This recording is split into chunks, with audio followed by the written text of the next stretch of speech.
15th during lunch, I heard our behavioral teacher call on the radio to administrators for assistance.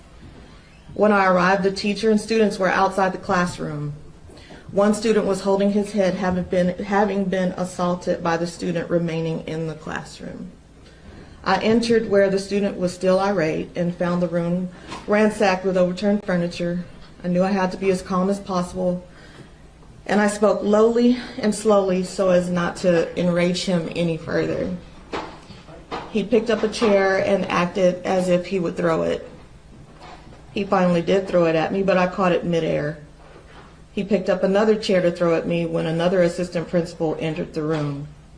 I used the first chair to block the second.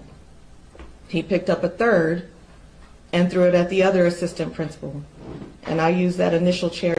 I will be reading a short to block the one that he threw at her. After blocking the chair thrown at the other assistant principal, he threw a wooden hanger at me, but I couldn't stop it fast enough. The hanger hit me in my right eye and knocked it out of the socket.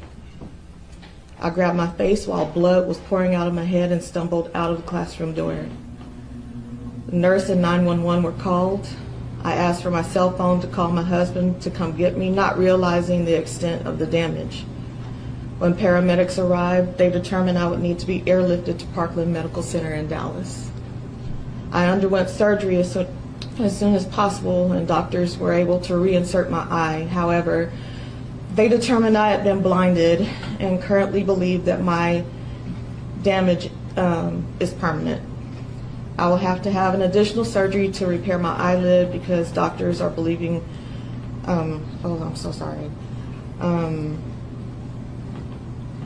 to block the one that he threw at her. I underwent surgery as soon as possible, and doctors were able to reinsert my eye. However, they determined that I've been blinded, and they currently believe that my damage is permanent.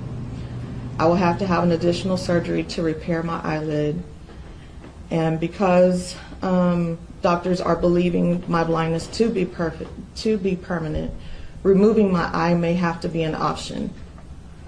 I'm still believing God for a miracle for restoration of my sight. My teaching career began here in Corsicana. This tragedy affected not just my husband, my children, my grandchild, my family, and my friends, but it has also negatively affected my school, my district, and my community. Because of the numerous districts in which my husband and I have worked and the thousands of students I've taught, the impact of my injury, it's far-reaching. Chapter 37 of our Texas Education Code, which was originally created in 1995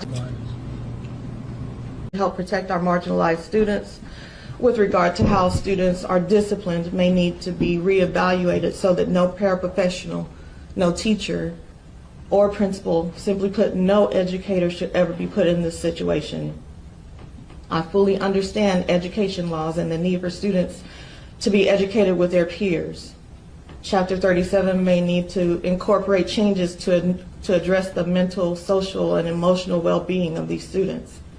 As educators, we care about our students and their safety, but we must also care about the safety of our educational staff. Our safety is important too. We should never have to fear being in a classroom with an aggressive student. Everyone's protection is paramount. To help protect our marginalized students. Assistant principal at Corsicana ISD is in the hospital today after being airlifted there yesterday. The district says a disruption happened at Collins Intermediate School. That's all we're getting, that it was some kind of disruption that sent her to the hospital. Fewer than 10 students were in the class at the time that this happened.